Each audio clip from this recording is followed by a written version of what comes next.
사랑하는 성도 여러분, 저는 지난주에 이어서 창조주 하나님이라고 하는 제목으로 말씀을 이어가려 합니다. 저에게 시간이 넉넉하게 주어진다면 저는 동해 쪽에서 좀 쉼을 갖는 것을 참 생각하고 있습니다. 동해 바다가 서해 바다보다는 물이 물론 더 맑아서도 있겠지만 동해 바다가 남다른 그런 추억이 깃들어져 있기 때문에 저는 동해 바다 쪽을 이렇게 가는 걸 개인적으로는 좋아합니다. 거리가 좀 멀어서 좀 불편한 게 있긴 한데 요즘은 길이 잘 또 뚫어져서 이제 뭐 평창 올림픽 하게 되면 1시간 반이면 서울에는 1시간, 인천공항에서 1시간 반이면 간다면서요. KTX가 연결된답니다. 여러분 동쪽이든 서쪽이든 남쪽이든 간에 동해 바다는 우리로 하여금 싱그러움을 전해주는 것 같습니다. 근데 어렸을 때요, 저희 외삼촌이 공장을 운영하셨습니다. 당시에 뭐 여름에 휴가라고 하는 말이 생소할 때였었는데 그래도 정신없이 이제 우리가 막 살다 보니까 국민 경제 이 부분들에 막 조금씩 막 이렇게 활성화돼 가면서 70년대에 인권 신장에 관한 얘기들이 쭉쭉쭉 나오기 시작하면서 이제 바캉스라고 하는 단어가 들어오면서 휴가가 서서히, 그래서 근로인들에게 휴가가 꼭 있어져야 하는 그런 부분으로 자리가 시작될 즈음이었습니다. 그래서 삼촌이 이제 공장 직원들 가족들하고 여행을 동해로 가게 되는데 자리가 남았다고 관광버스를 빌렸는데 저를 데려가고 싶다고 장족하니까 데려가고 싶다 그래서 같이 가게 되었습니다. 그러니까 40년 전 얘기인데요, 제가 초등학교 6학년이나 아니면 중학교 1학년이었나 그랬을 것 같습니다. 관광차를 대절해서 탄다는 것도 재밌었고 신기했는데, 근데 그때 그 관광차가 버스 이름이 회사 이름을 지금도 기억하고 있습니다. 똑똑해요. 목사가 아주 쓰잘데기 없는 것에 기억하고 있어서 사무관광이라고 하는 관광버스였습니다. 사무관광. 지금도 굴러다니던데요. 사무관광. 2박 3일인지 3박 4일인지 하여튼 동해에서 어느 해수욕장에서 재미있게 근처에 민박의 숙소를 정하고 재미있게 보내고 온 것이 기억납니다. 그래서 좋은 그런 즐거움이 있었는데 그 이후로 5, 6년이 지나고 나서 제가 영락교회 학생회장 때 교회 큰 행사를 순례를 마치고 나서 임원들만 교회에서 따로 1박 2일로 쉼을 갖게 해준다고 여행을 갔습니다. 여행을 간 곳이 어디냐면 설악산 바로 밑에 있는 영락교회 기도원이었습니다. 영락교회 기도원이 서울에도 있고 강원도 그 속초, 그러니까 설악산 입구 쪽에 있는데요. 지금은 한경직 기념관이라 그래서 지난 몇 년 전에 우리 교회 신학생들하고 한번 1박 2일로 다녀온 적이 있었습니다. 거기에 숙소를 정하고 그 다음날 바닷가로 가서 재밌게 놀았는데 제가 4, 5, 6년 전에 삼촌 따라가서 놀았던 그 해수욕장이었었습니다. 근데 그 당시는 이 조개가요, 정말 발로 꿈틀꿈틀하면 뭐가 이렇게 밟히면 정말 조개가 있었어요. 조개가요. 그래서 가슴팍 정도 이렇게 평평한 그런 해변에서 물이 이렇게 들어오면 그래서 이제 수영을 하면서 발을 꼼질꼼질하다가 뭐가 딱 느낌이 있으면 잠수를 해서 막 파헤쳐 보면 조개가 막 이런 것들이 막 잡혔습니다. 근데 이게 어쩌다 한 번 잡힌 게 아니고요, 많이 잡았어요. 막 조개를 많이 잡았어요. 우리 임원들만 하더라도 한 4, 50명 됐었거든요. 임원들만. 아마 학생들이 많으니까 이번들도 각 부서마다 조직적으로 세웠기 때문에 더 많았을 것 같아요. 그래서 학생들이 막 조개를 정신없이 잡았습니다. 막 재밌어서 잡았고요, 뭐 신기해서 잡았고요, 조개를 엄청 많이 잡았습니다. 그 조개를 가지고 그날 선생님도 좀 여기에 대해서는 좀 잘 모르셨는지, 조개를 잡으면 그 물에다가 좀 담가놔야지 해 벌리고 나서 모래알이 좀 빠질 텐데, 그거 그냥 대충 해가지고 그냥 삶았는데 지근지근하는 거죠, 모래알이 막. 그게 생각이 나요, 그렇게 보냈던 게. 근데 그날 그 해수욕장에서 그렇게 막 재밌게 놀면서 번뜩 이거 너무 이렇게 많이 잡아가도 되는 거야? 그 생각이 들었어요. 엄청 많이 잡았다는 얘기죠. 그리고 저녁이 되어서 다시 바닷가로 나왔습니다. 바닷가에 나와서 또 뭐 통기타를 치면서 저 별은 너의 별, 네 별 뭐 하기도 하고, 조개 껍데기 먹고 뭐 조개알 먹고 껍데기는 버려 노래도 부르고, 그 밤을 보내면서 문득 하늘에 쏟아지는 별들이 지금 여러분이 예배당 천정에 있는 수많은 전등처럼 그 수많은 별들이 쫙 내려 비춰지는데요, 그때 제가 받았던 그 감동을 잊을 수가 없습니다. 하나님이 날 위해서 저 많은 별들을 만드셨나 봐.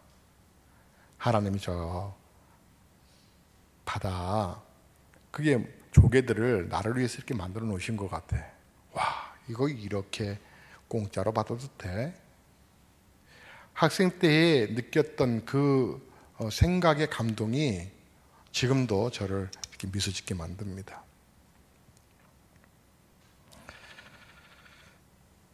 바다에 있는 모든 것이 나 위해서 만드신 것 같고, 하늘에 있는 모든 별들도 나 위에 만드신 것 같고,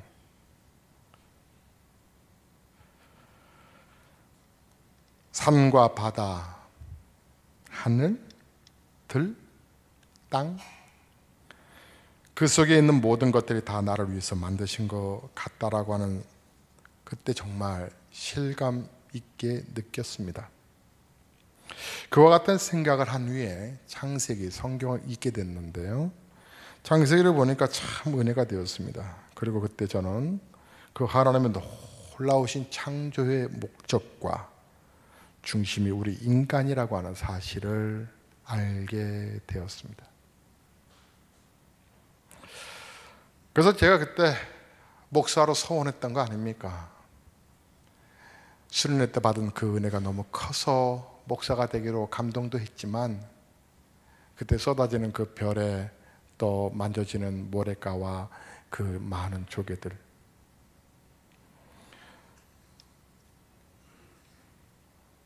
놀라우신 하나님, 그 하나님이 만드신 창조 모든 목적 중심이 우리 인간이라고 하는 사실이 유난히도 가슴에 와닿았습니다. 저는 그때부터 사형리라고 하는 전도책자, 전도지를 늘 가슴에 학생 때도 꽂고 다녔습니다. 그리고 시간만 되면 친구들에게 하나님이 우주에는 우주 만물의 자연 법칙이 있듯이 하나님과 사람 사이에도 영적 관계가 있는데, 제1원리 하나님은 당신을 사랑하고 당신에게 놀라운 은혜를 베풀어 계획을 하신다고 하는 사실을 친구들을 전하기 시작했습니다. 그래서 저희 반이 한 67명, 약 70명이었는데 반절이 저희 교회로 나왔습니다.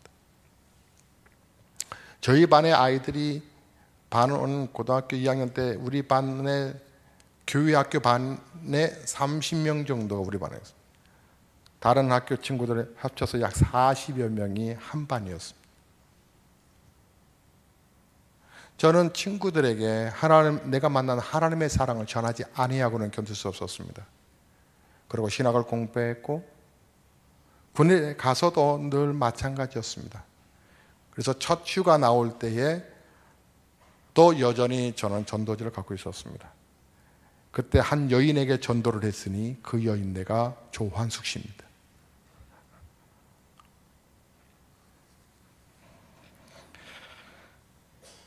하나님이 이 모든 만물을 창조하셨다.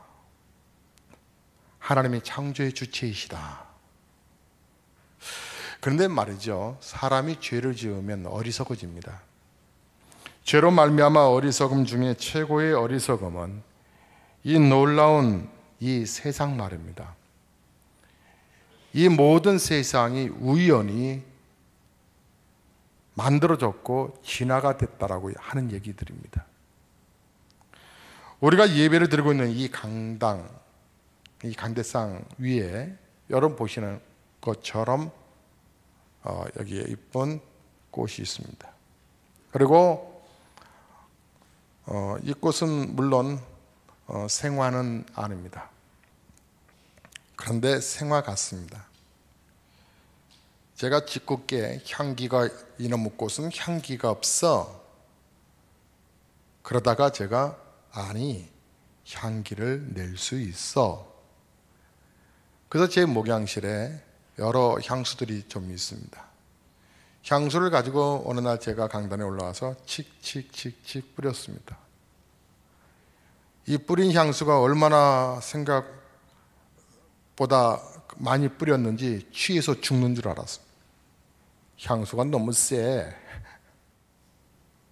어쩜 이렇게 정교하게 만들어졌는지요. 진짜 생화 같지 않습니까?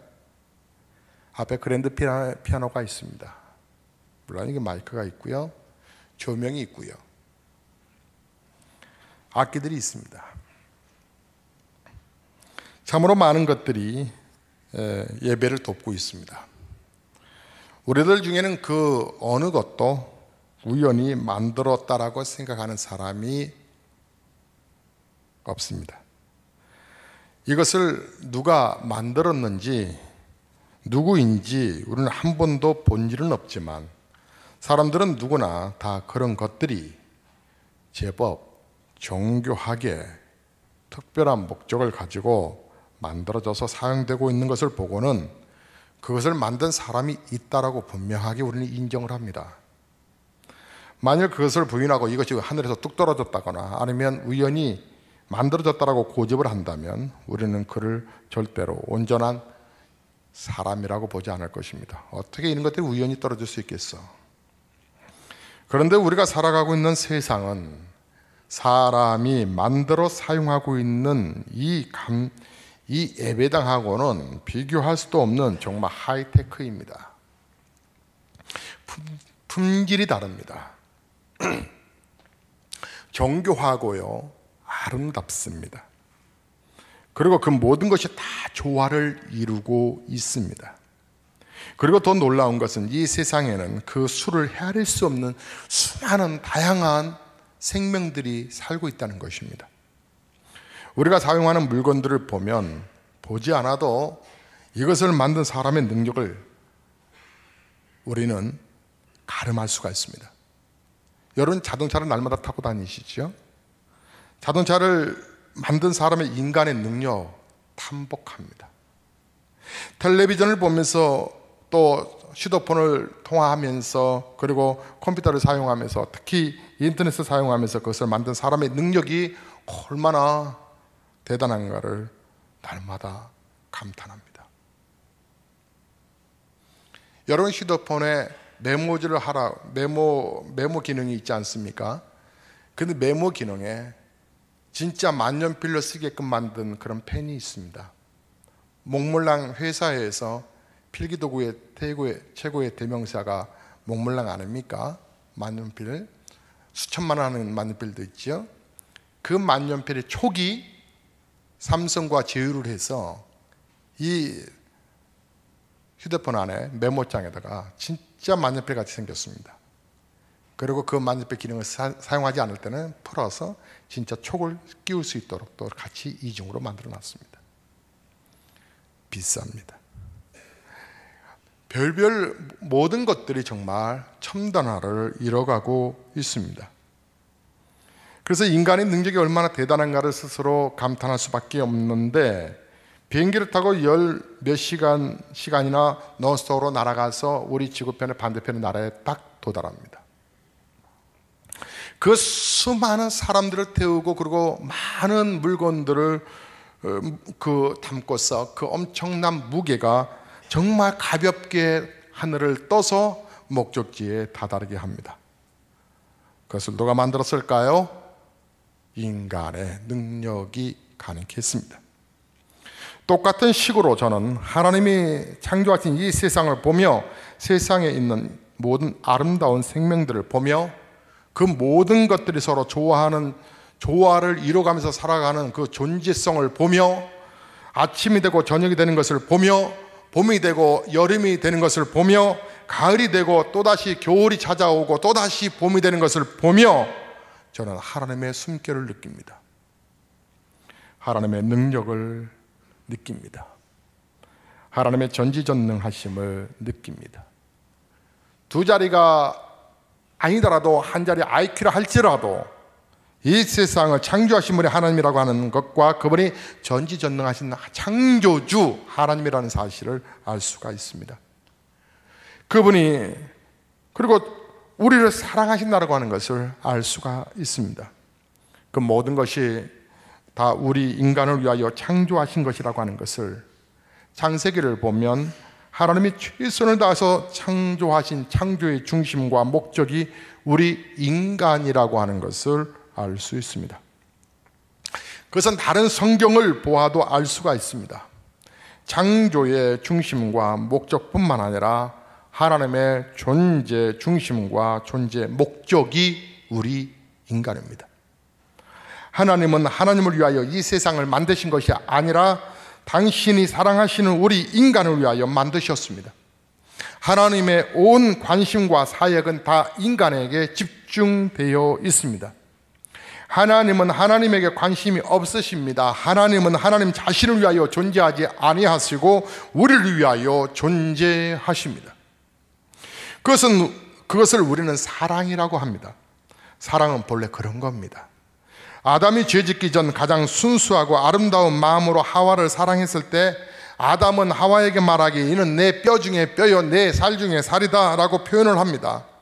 하와가 타인이 아니라 자기 자신이라는 것을 알았습니다. 자신 중에도 가장 소중한 자신이라는 것을 알았습니다. 초대 교인들이 성령을 받아 가장 순수한 인간이 되었을 때 함께 하나님을 섬기던 사람들이 타인이 아니라 네가 아니라 나라고 하는 것을 알아서 그들은 자신들의 물건을 통용을 하며 함께 마음을 나누고 함께 기도했다라고 말씀합니다. 그래서 내 것과 네 것을 따지고 구별할 필요가 없었다라고 하는 것이죠. 자기를 위하여 남을 이용하던 사람들이 남을 위하여 자신을 사용할 줄 아는 그런 사람들이 되었습니다. 사랑하면 사랑하는 사람이 자신의 삶의 중심이 되고 사랑하는 사람이 내 삶의 목적이 됩니다. 사랑이 점점 식어지게 되면 그러나 자신의 삶의 중심이 점점 자기 자신이 되어갑니다. 우리를 향하신 하나님의 사랑은 식을 줄 모르기 때문에 하나님의 중심은 언제나 우리이고 하나님의 존재의 목적은 언제나 우리입니다. 사랑의 극치는 십자가입니다. 하나님이 우리를 위하여 우리를 구원하시기 위하셔서 우리 대신 십자가에 달려 돌아가신 사건, 우리를 구원하시기 위하셔서 하나님은 못하시는 것 없고 안 하시는 것이 없습니다. 때문에 사단, 마귀, 귀신이 할 말이 없는 거지요. 죄로 말미암아 영원히 죽게 된 우리를 구원하시기 위하셔서 십자가에 돌아가시기까지 하시기 때문에 우리의 죄를 사하시고 우리를 구원하시는 일에 대하여 사단이 마귀가 송사를 못한다라고 오늘 본문의 33절에 말합니다. 십자가를 보면 하나님을 이해할 수가 있습니다.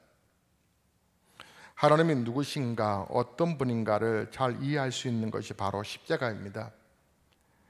예수님의 십자가를 보면 하나님의 존재 중심과 존재 목적이 뭔가를 알 수 있습니다. 십자가를 보면 하나님은 우리를 위하여 존재하신 분이라고 하는 사실을 깨달을 수가 있습니다.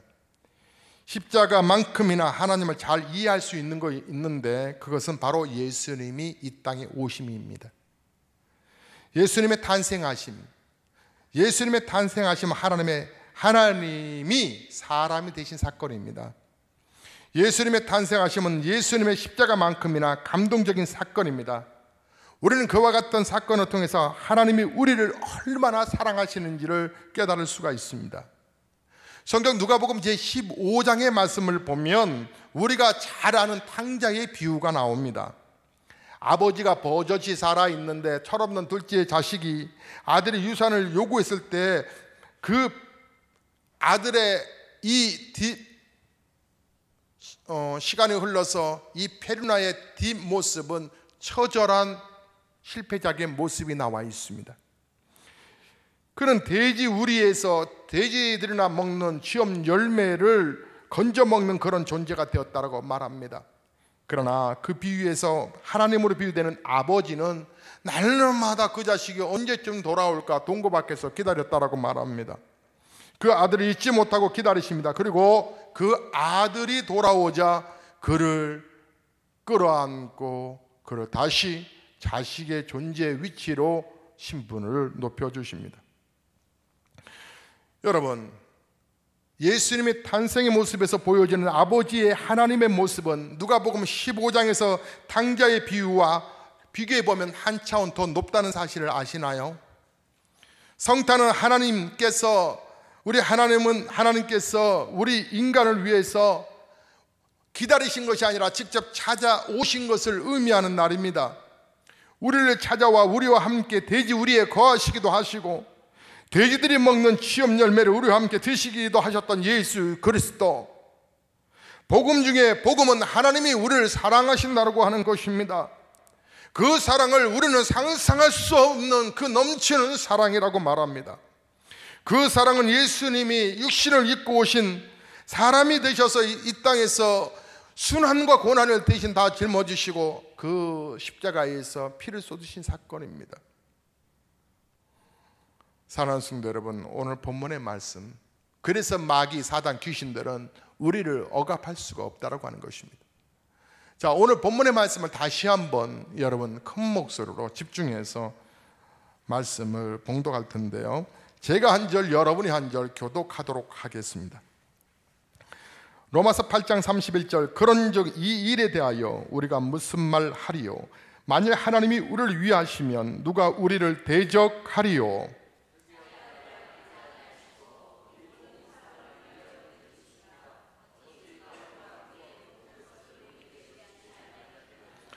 누가 능히 하나님께서 택하신 자들을 고발하리요? 의롭다 하신 이는 하나님이시니.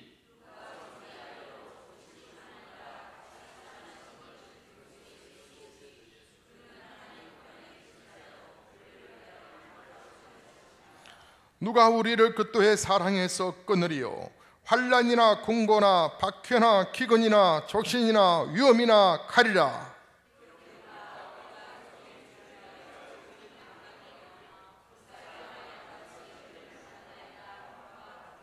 그러나 이 모든 일에 우리를 사랑하시는 이로 말미암아 우리가 넉넉히 이기느니라.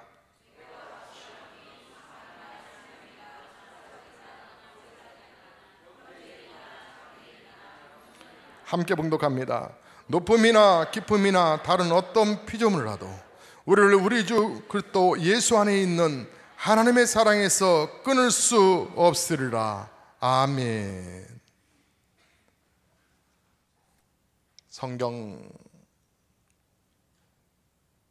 누가복음 2장 14절에 보면 예수님의 탄생에 대해서 표현할 때에 천군 천사들이 지극히 높은 곳에서는 하나님께 영광이요 땅에서는 기뻐하심을, 하나님이 기뻐하시는 사람들 중에 평화다라고 하는 메시지가 있습니다.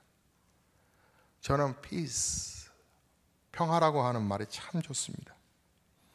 예수님이 이 땅에 평화의 왕으로 오셨다고 하는 그 목적성,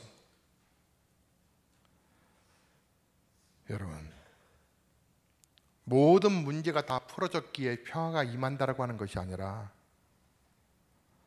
문제가 없어서 평화가 없어야만 평화가 있다는 것이 아니라 우리가 함께 나눴던 로마서 8장에 나와 있는 모든 문제투성, 환난, 곤고, 박해, 기근, 적신, 위험, 칼이라고 하는 단어들이 나오는데 우리가 세상에서 당하는 온갖 문제들을 대표하는 단어들. 그런데 그와 같은 문제 상황이 아주 심각하게 꼬여서 그 문제들마저 꼬여서 말이에요.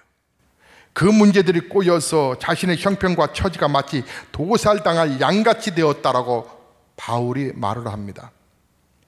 그런데 그럼에도 불구하고 하나님의 사랑 때문에, 아들을 아끼지 아니하신 하나님의 사랑 때문에 우리를 위하여 십자가 지시는 하나님의 사랑 때문에, 우리를 구원하시기 위해서라면 사람이 되는 것까지 마다하지 아니하시는 하나님의 사랑 때문에 바울이 뭐라 말하냐면 우리가 넉넉히 이길 수 있다라고.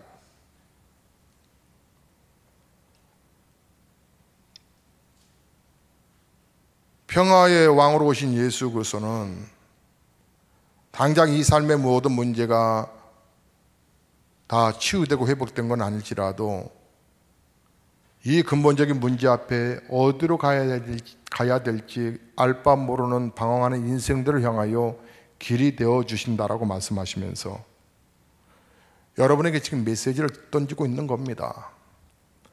요즘 여러분의 삶은 어떠하십니까? 환난 아니십니까? 공고함, 무기력함 속에 계시지는 않으시나요? 여러분 박해당하지 않습니까? 직장에서 말해요. 사업하는 일터에서 말입니다. 기근 속에 지금 경제적으로 많이 힘들어하고 계시지는 않습니까? 위험, 협박을 당하고 있지 않나요? 칼 같은 비수가 여러분의 가슴을 찌르고 있지 않습니까? 그것이 심하여 마치 도살당할 양처럼 그런 처절함 속에 계시지는 않으시나요? 여러분, 세상을 바라보면 정말 우리 죽을 것 같습니다.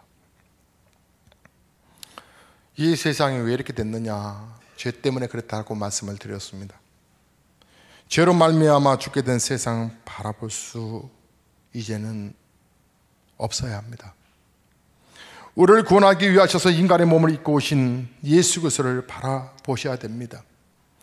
우리의 삶을 회복시키기 위하셔서, 구원하시기 위하셔서 십자가에 매달리신 예수 그리스도, 우리 모두가 초점을 맞춰서 봐야 될 줄로 믿습니다.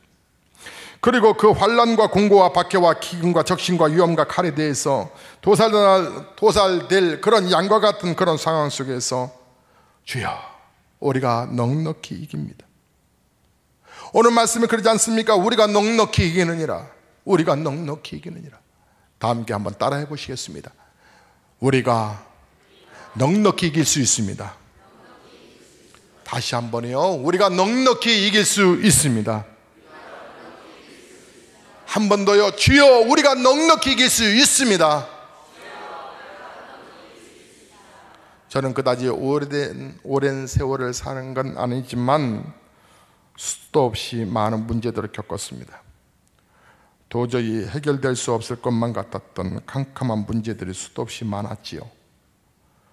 정말 사방으로 오겨쌈을 당하는 것과 같은 일을 많이 당하며 살아왔습니다. 때로는 이렇게 말하고 싶은데 이걸 말하면 변명이 될 것 같아서, 그런데 주의 말씀 속에 바보가 되는 것도 좋겠다는 생각도 해보았습니다. 그리고 여전히 다듬어져야 할 저 자신의 모습도 발견하지요. 모든 여러 가지 문제들, 아픔들, 그런데 살아보니 52년 동안에 느껴지는 것은 그 모든 문제들은 진정한 장애가 되지는 못했다라고 하는 것입니다. 시간이 지나 보니 그때는 정말 죽을 것만 같았는데 근데 살게 하시더라는 거지요. 여러분, 지금 우리는 살아 있습니다. 사람들은 세월이 약이라고 말합니다. 그러나 그렇지 않습니다. 절대로 그렇지 않습니다. 세월이 약이 되어서가 아닙니다. 우연히 풀린 것이 아닙니다. 하나님이 풀어주신 것입니다. 엄청난 대가를 지불하시고 우리를 그 결박에서 해방시켜 주신 것입니다. 그래서 로마서 8장을 시작할 때에 8장 1절과 2절에 그러므로 또 예수 안에 있는 자에게는 결코 정죄함이 없나니 그것도 예수 안에 있는 생명의 성령의 법이 죄와 사망의 법에서 너를 해방했다라고 말씀하셨던 것입니다. 해방, peace, 자유를 주시기를 원하시는 창조주 하나님. 그래서 하나님은 천지 만물의 창조주 하나님이라고 말하는 것입니다. 그 전능하신 창조주 하나님이 저와 여러분의 아버지이십니다. 아버지, 부모는 자식을 책임질 줄 압니다. 자식이 연약해도 그 자식을 끝까지 책임지려고 하는 것이 부모입니다. 그리고 부모는 별거 아닌 거에 이 아이가 심각해하는 것을 보면 같이 별거 아닌 거 앞에 빠져들어 같이 심각해져 가는 것이 부모의 모습이기도 합니다.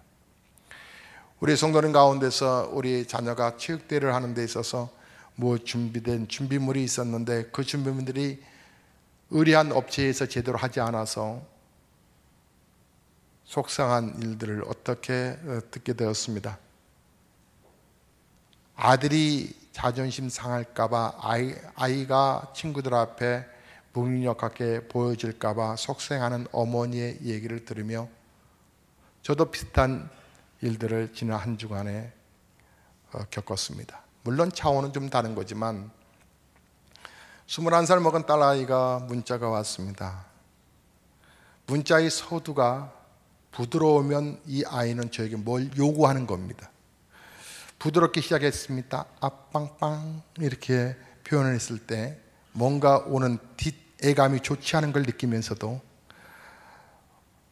친한 선배가 아마 공대를 다니나 보죠.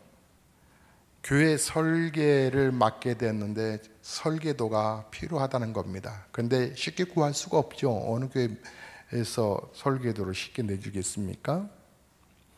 근데 이 자료가 정말 필요한데 목사 딸이라는 걸 알고 이 설계도를 좀 볼 수 있겠느냐고. 그래서 도움을 요청하는데 도와주고 싶은데 가능하겠냐는 거죠. 저는 예수님의 말씀이 생각났습니다. 할 수 있거든요. 무슨 말이냐.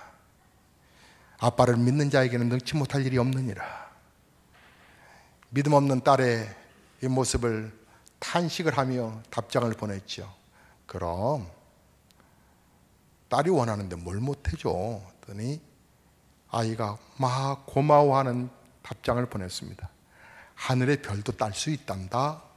또 답장을 보냈죠. 이 아이가 저에게 요구하기를 억만 개를 따달라는 겁니다. 부모는 자식이 원하면 해줍니다. 못된 페루나가 유학생활 하다가 들어오는 길에 비행기 안에서 한 영화를 보게 됩니다. 부모를 죽여서 유산을 차지하는 건데요. 이 철딱선이 없는 이 페루나 같은 이 자식이 정말 부모를 화재로 죽입니다.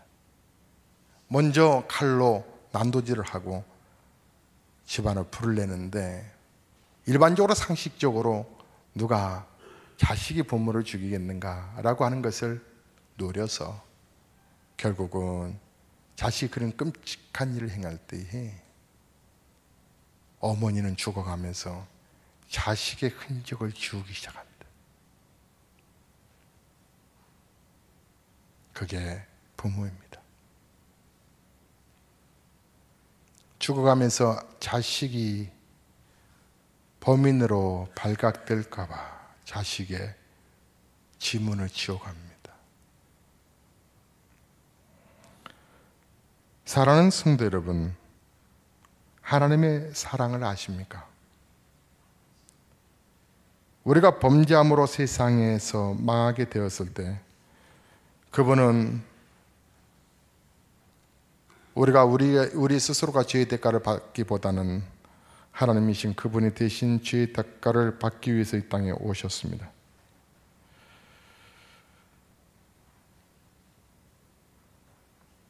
비록 우리가 죄로 말미암아 죄의 세상 속에서 살다 보니 환난과 공고와 박해와 기근과 적신과 위험과 칼에서 살아갈 수밖에 없지만 그러나 그곳에서 우리를 구원하시기 위해서 우리 예수님 오셨습니다.